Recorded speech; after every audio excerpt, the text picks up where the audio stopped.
Hər birinizi salamlayırıq 3 qat iplik verilişində. Mən Zaur. Və mən Xəyalə hər birinizi xoş gördük bugünkü verilişimizdə.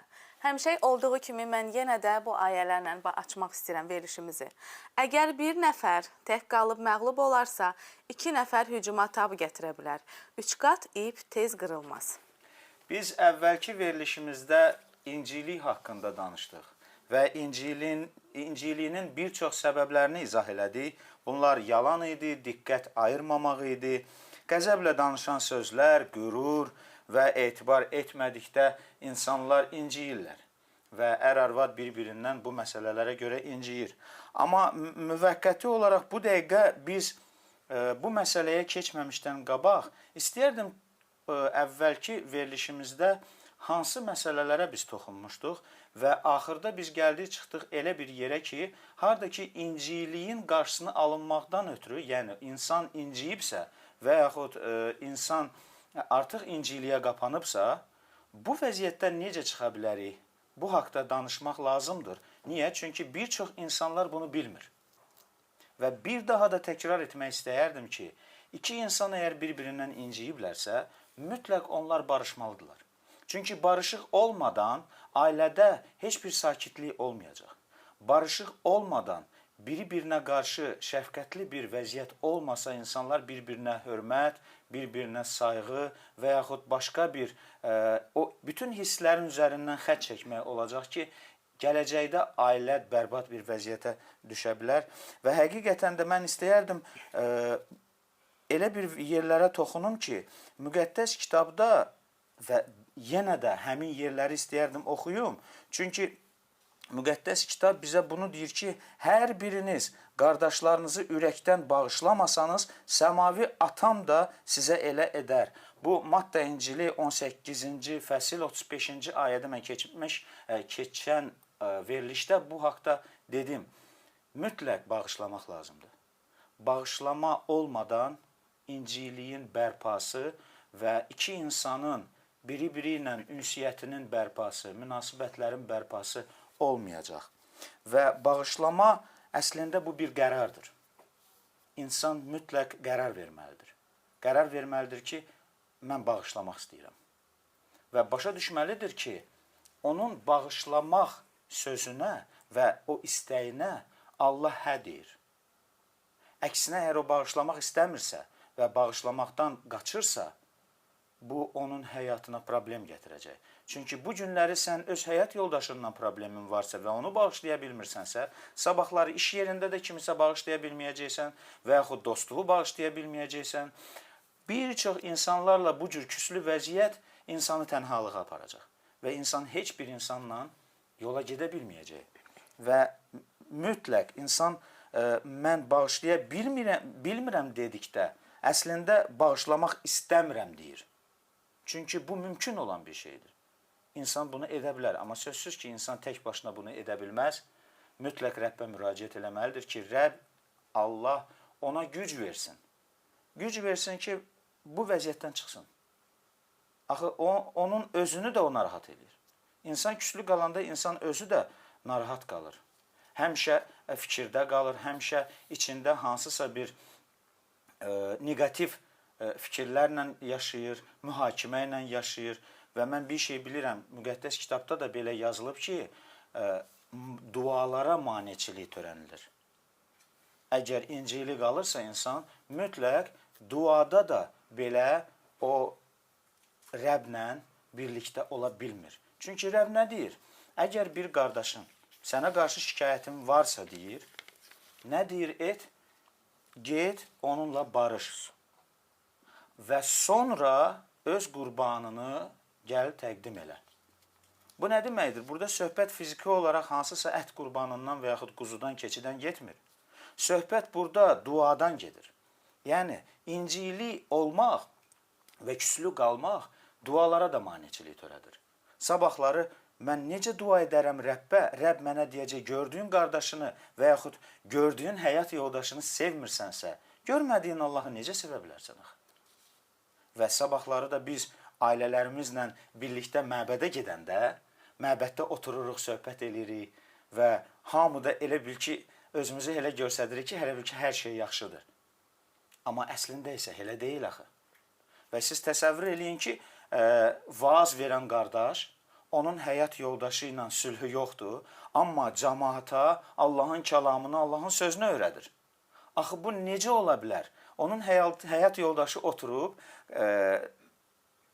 ərdə orada vaaz eləyir və deyir ki, bir-birinizi sevin, bir-birinizlə sülhdə yaşayın, bir-birinizi bağışlayın. Bu sözlər deyərək o ikiyüzlü olmurmu? Axı onun özünün, öz həyat yoldaşı ilə sülhü olmadığı halda o necə Allahın sözünü başqalarına yaya bilər? O necə başqalarına bu haqda danışa bilər? Axı onun öz həyat yoldaşı ilə sülhü yoxdur. Mütləq hər şey başlanğıcılıqdan, yəni ailənin içindən bu məsələ həll olunmalıdır ki, insan bayıra da çıxanda artıq sakit qəlblə çıxsın. Ürəyində sakitçiliklə çıxsın. Çünki mən elə bir ailələr də tanıyıram ki, hansılar ki, incili vəziyyətdə çıxıblar. Həyat yoldaşı ilə sülhü olmayıb. Məsəl üçün, qadın kişinin qəlbini qırıb və kişi də o vəziyyətdə, o incimiş vəziyyətdə də evdən çıxıb. Və onun başına bir iş gəlib və elə oradaca da dünyasını dəyişib və qadın nə dərəcədə pis təsirləyib ona ki, birincisi öz sevdiyi həyat yoldaşını itirib. İkincisi də ən çox da zərbə vuran ona o oldu ki, o sülhdə olmadan, onu ilə barışmadan o dünyasını dəyişdi. Bu çox ağır bir vəziyyətdir. Ona görə də mütləq biz barışmalıyıq. Mütləq sülh olmalıdır. Mütləq o inciliyin kökünü belə dibindən çıxartmaq lazımdır. Və bu çox vacibdir xəyala. Həqiqətən də bizim növbəti isə keçid etdiyimiz bir tərəf bizim bu incilik və məyusluq verilişimizin ikinci hissəsi isə məyusluğa aiddir. Niyə? Çünki incilik əgər davam eləyirsə, bu getdikcə məyusluğa gətirib çıxardır. Və insan öz həyat yoldaşından məyus olur, çünki bəzi şeylər ondan gözləyir, amma ala bilmir. Bu haqda xəyala bir balaca bölür. Mən də biraz sizinlə məyusluq haqqında bölüşmək istəyirəm. Ümumiyyətlə, gəlin baxaq görək məyusluq birinci nə deməkdir. Vaiz kitabında 3-cü fəsil 11-ci ayədə belə yazılıb. Allah hər şeyi öz vaxtında gözəl yaratdı və əbədiyyatı da insanların ürəyinə qoydu. Hərçənd ki, insan Allahın etdiyi işi əvvəldən axıra qədər anlaya bilməz. Amin. Allahın etdiyi hər şeyin həqiqətən də vaxtı var. Hər şeyi Allah öz vaxtında gözəl edir və biz Allahı bu barədə manipulyasiya edə bilmərik. Məyusluqlar, çətinliklər bizim imanımızın sınandığı bir vaxtdır. Yəni Allah bunları bizim həyatımıza göndərir ki, baxsın görək biz imanda nə dərəcədə güclüyük, zəifik və biz elə vəziyyətdə yoxlanılırıq. Evimizi, həyatımızı nəyin və kimin üzərində qururuq? Allahın kəlamına güvənirik, yoxsa öz ağlımıza? Həqiqətən gözəl suallardır. Məyusluq hər hansı bir nədənsə və yaxud kimdənsə narazılıq hissidir. Yəni buna belə bir tərif vermək olar. Bəli, belə bir tərif vermək olar. Məsələn, bunlar ailənin içində ər-arvad arasında ya ər arvadından məyus ola bilər nəyəsə görə və yaxud da qadın arvad öz ərindən nəyəsə görə məyus ola bilər. Və yaxud da bizim tez-tez düşdüyümüz hansısa bir vəziyyətlərdən biz məyus ola bilərik, hansı ki o vəziyyətlərə biz tez-tez düşürük. Və yaxud da birbaşa elə bir insan ola bilər ki, Allahın elə bir ki, Rəbbə hansısa bir sual verir, dua edir bunun üçün Allaha və Allahdan gözlədiyi cavabı ala bilmir, gözləntisi, yəni Allahdan həmin gözləntini ala bilmədiyinə görə də həmin insan Allahdan məyus olur, elə bir küsür Allahdan. Və insanın məyusluğunun güclü fazasında elə bir ki, bu məyusluğun güclü fazasında olanda bu ümidsizliyə gətirib çıxardır. Bəli, və əsas olan bu vəziyyətə necə düşdüyümüz deyil. Əsas olan insanın o vəziyyətdən necə çıxacağıdır. Yəni, bu insan o vəziyyətdən necə çıxa bilər. Və mən bayaq da dedim ki, Allah, bütün yaxşılıqlar Allahdandır və hər bir yaxşı iş, yaxşılıqlar hamısı Allahdandır. Yəni, Allahda pis heç bir şey yoxdur. Və ona görə də yadda saxlayın, əgər hansısa bir çətinliyə düşsəz, hansısa bir məyusluqla üzləşəndə, çətinlik, problemlə üzləşəndə, mən sizə məsləhət görərdim ki, Allaha üz tutun, Allahın ətəyindən yapışın və Allahdan yalvarın ki, Allah sizi bu vəziyyətdən, bu məyusluğa sizi aparan bu vəziyyətlərdən çıxarta bilsin. Amin, elədir. Həmçinin də insan sınaqlardan keçəndə gərək ruhdan düşməsin. Niyə? Çünki sən elə bir yerə toxundun ki, o bilavasitə bir sınaqdır.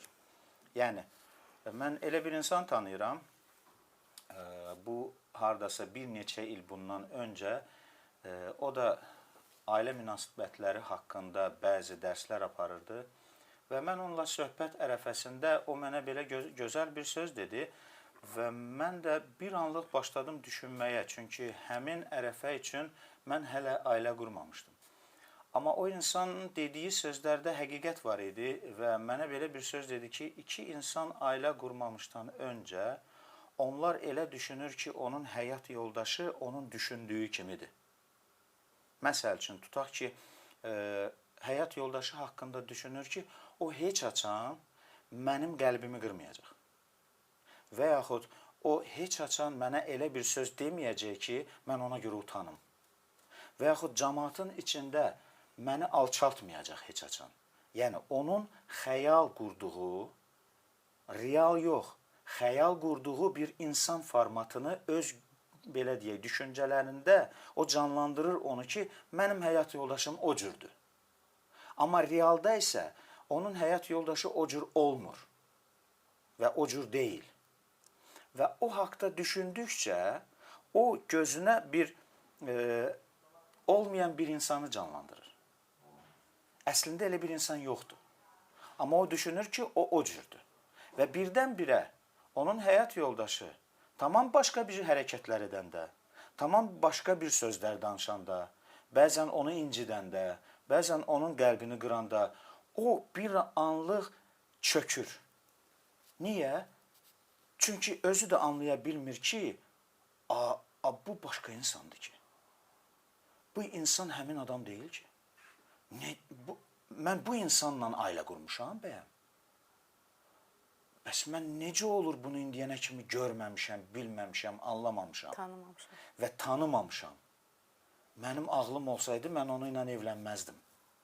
Bu sözləri söyləyirlər o insanlar. İçlərində, bəlkə də bunu açıq-aşkar deyə bilməsələr də, amma həyat yoldaşlarından o şeyləri görəndən sonra onlar içlərində məyus olurlar və hətta qırılırlar.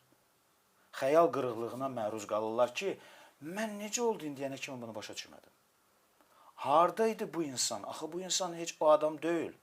Necə deyərlər, bu mənim həmin insanım deyil. Amma bu nədən irəli gəlir? Səhv ondadır ki, həmin insan onu başqa cür düşünüb. Bu şeylərə hazır olmayıb. Bu cür problemlərə hazır olmayıb. Və bəlkə də Rəbb onu oyadırdı. Bəlkə də Rəbb ona deyirdi ki, qardaşım və yaxud balam, oğul, qız, sən bu şeylərə hazır ol, vaazlar vasitəsilə, müəllimlər vasitəsilə, həyat yoldaşının gələcəkdə bu cür ola biləcəyinə hazır ol. Heç bir insan ideal deyil. Biz hər birimiz ayrı-ayrı xasiyyətdə, ayrı-ayrı düşüncədə, ayrı-ayrı dünya baxışında, ayrı-ayrı Rəbdə də belə biz ayrı-ayrı insanlarıq və iki ayrı-ayrı insanı Allah niyə birləşdirir? Onların mənfi cəhətləri də var, müsbət cəhətləri var. Onların əyrilikləri də var, düzlükləri də var. Və bir-birimizdə biz bu ayrılıqları görəndə biz bir-birimizi düzəldə bilək. Rəbbin kəlamı ilə bir-birimizlə bu problemlərdə çəkişə-çəkişə o dəmiri necə itiləyir? Və çox vaxtı biz bıçaqları itiləmək üçün onu həmin daşın üzərinə sürtərik ki, o yonulsun və iti olsun. Eləcə də iki insan, həyat yoldaşlar bir-biri ilə bu cür yonularaq problemlərə bəlkə boşa düşdükcə onlar artıq bir-birlərinə qarşı daha da sıx münasibətləri olur.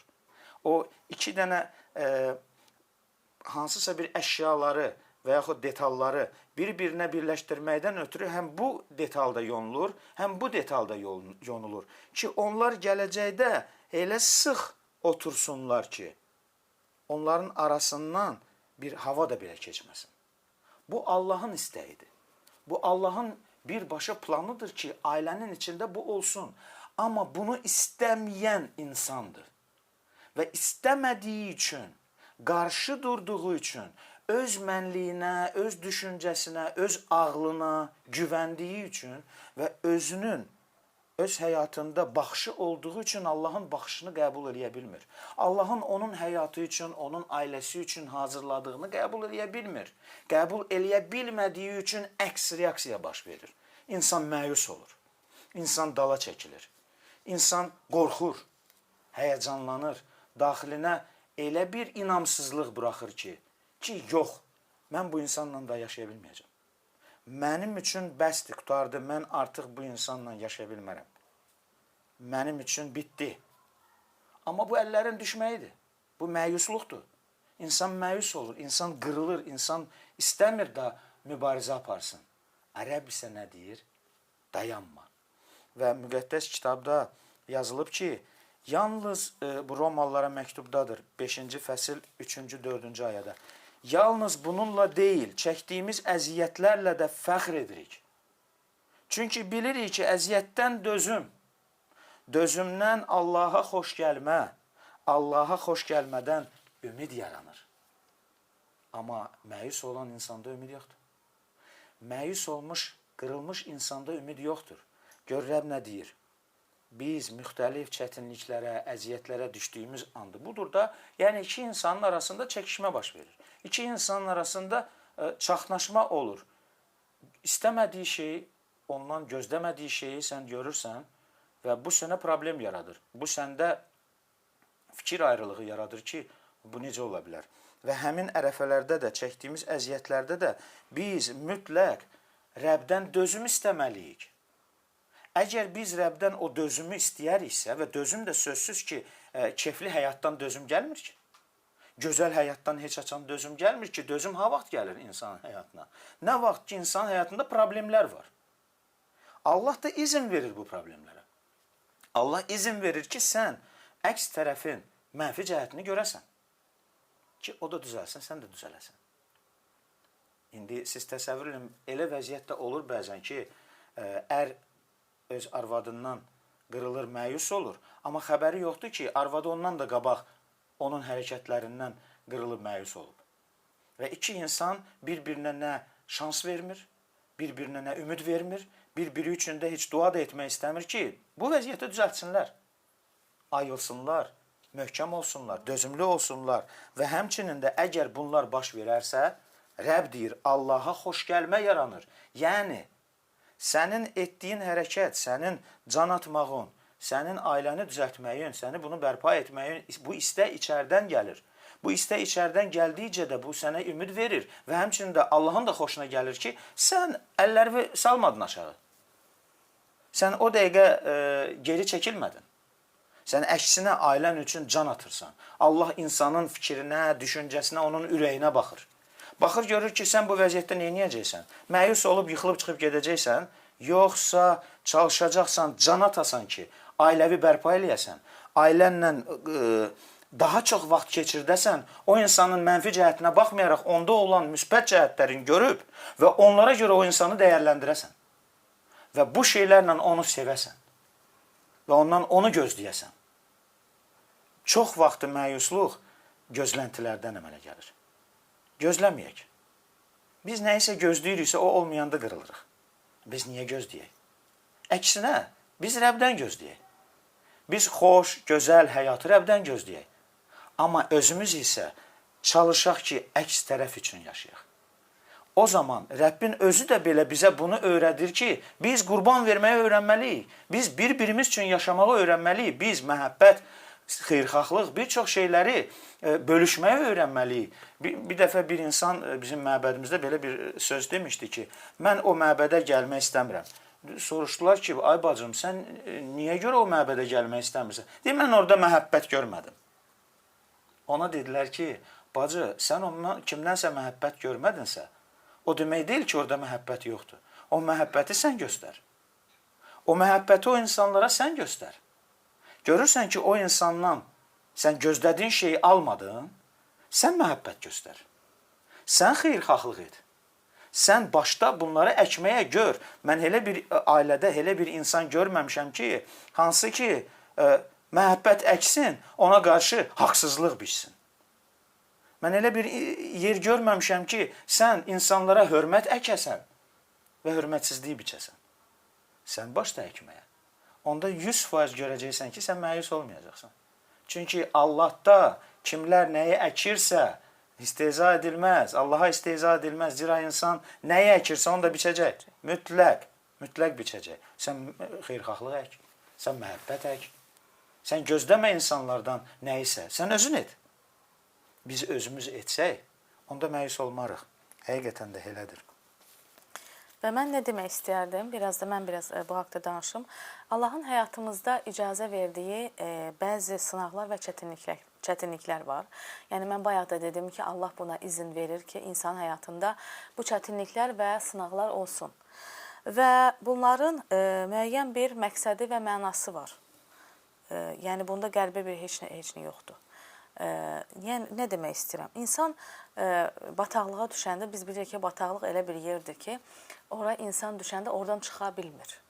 Yəni o bataqlıqda nəsə var ki, o insanı daha da dartır və özünə aparır və insan aşağı get-gedə düşdükcə bataqlıqda o artıq nə qədər çabalasa da oradan çıxa bilmir və bataqlıq elə bir anlıq onu udur və insan məhv olur. Yəni qıraqdan kimsə ona əl uzatmasa, kömək eləməsə o insan bataqlıqda ölür.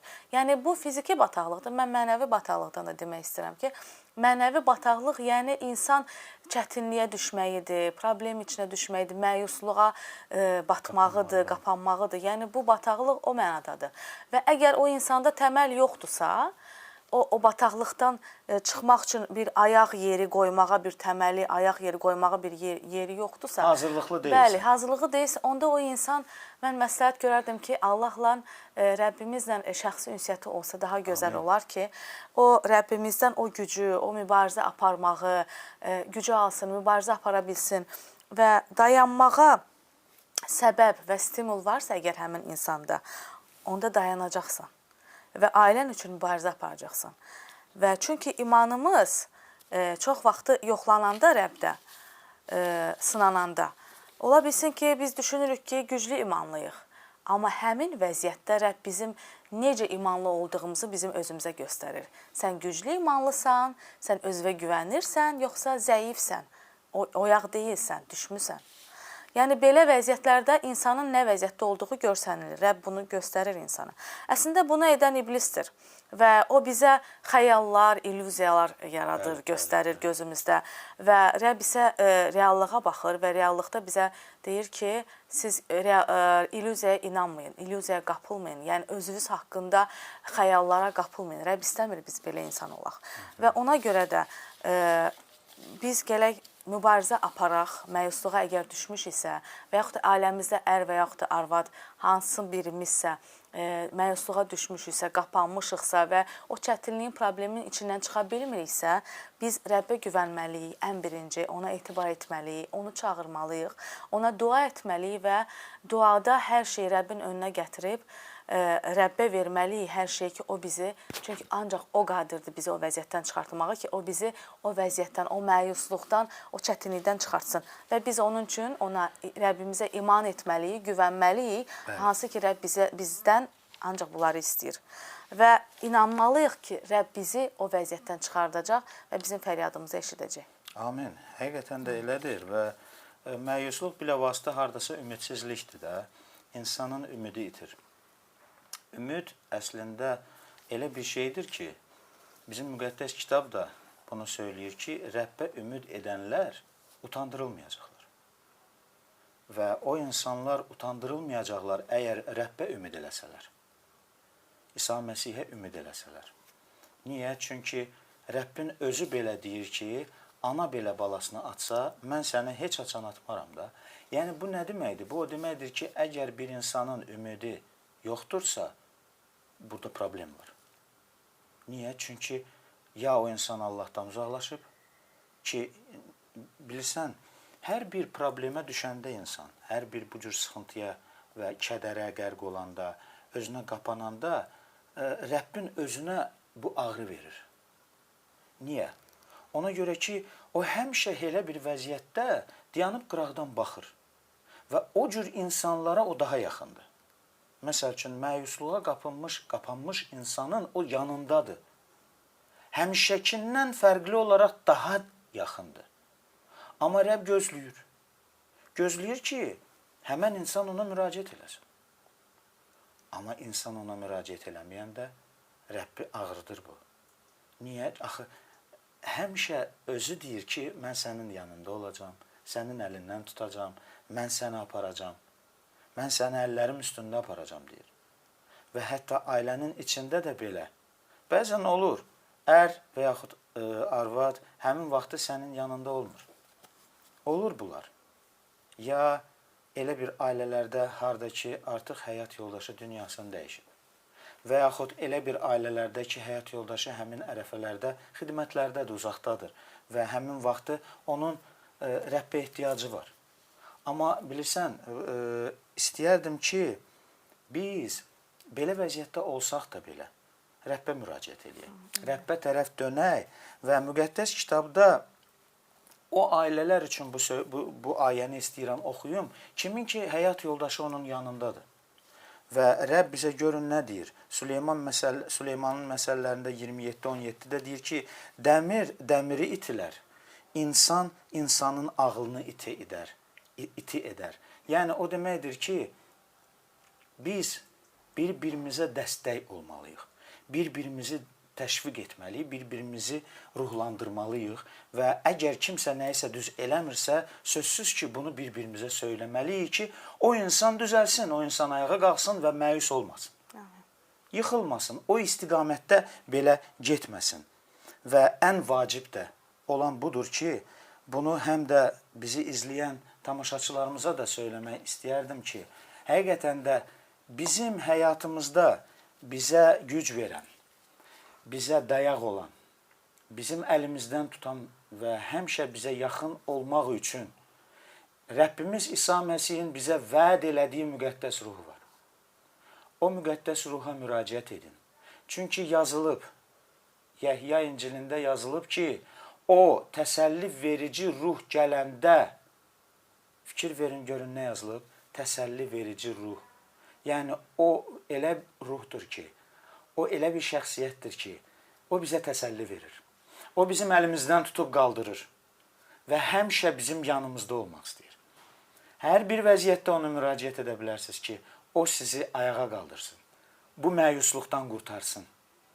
Məyusluq yaxşı şey deyil. Ümid eləyək Rəbbə və Rəbbə ümid edənlər də utandırılmayacaq.